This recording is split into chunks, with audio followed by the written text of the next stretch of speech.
there is a version of tired that is different from working hard.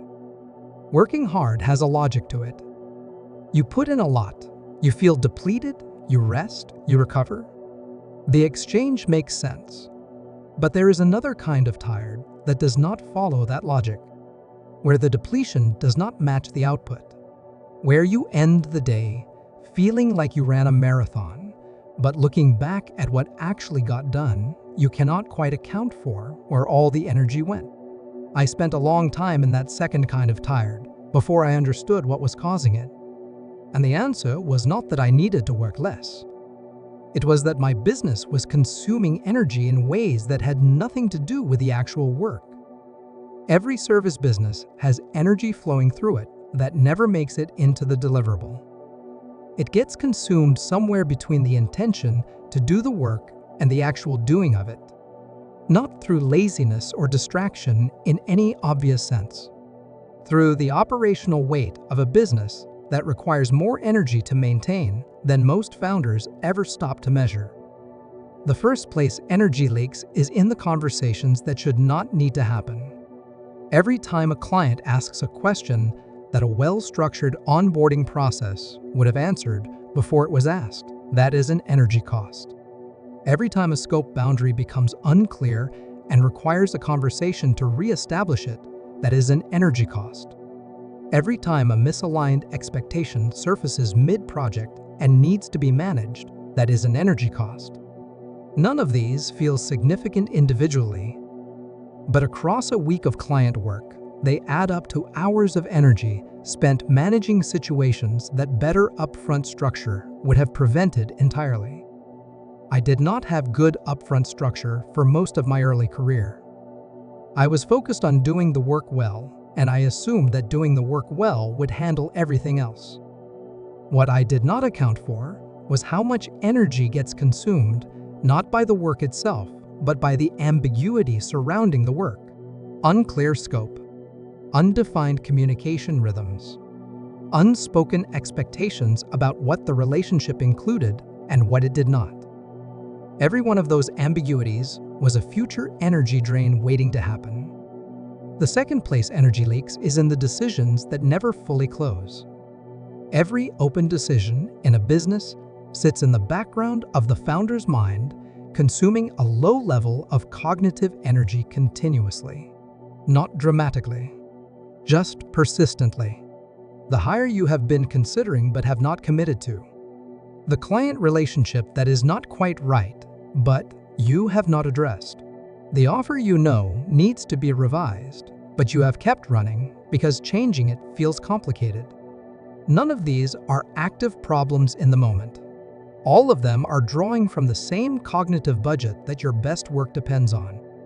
I had a period where I did a deliberate audit of every open decision in my business.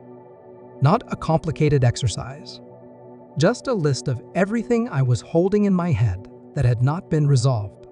The length of the list surprised me, and the cumulative drain of carrying all of it was something I had not been able to see until I wrote it all down and looked at it together.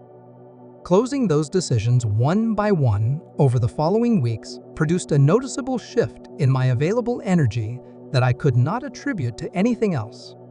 The work had not changed. The client load had not changed.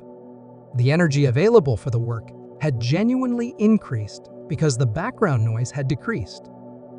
The third and most significant energy drain is the one that is hardest to see because it is so deeply embedded in how most founders operate.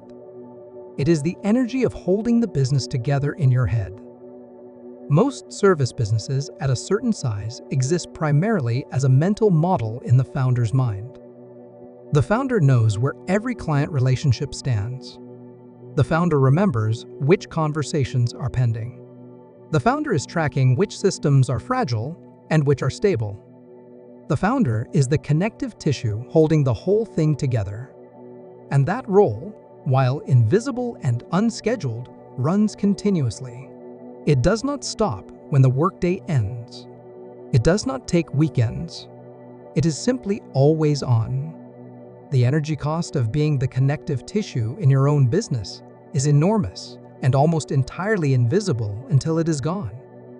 I first understood what it had been costing me, not when I was deep in it, but in the brief period after I had built enough documentation and process that the business could hold some of its own weight. The cognitive space that opened up was startling, not because the work had changed, but because I had stopped being the only thing preventing it from falling apart.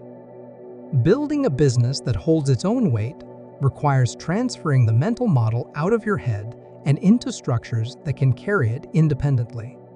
Documentation, clear processes, defined ownership of recurring decisions. None of this is glamorous work.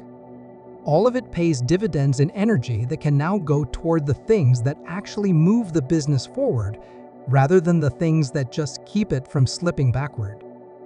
The energy leak inside every service business is not a mystery once you know where to look. It is in the ambiguity that generates unnecessary conversations.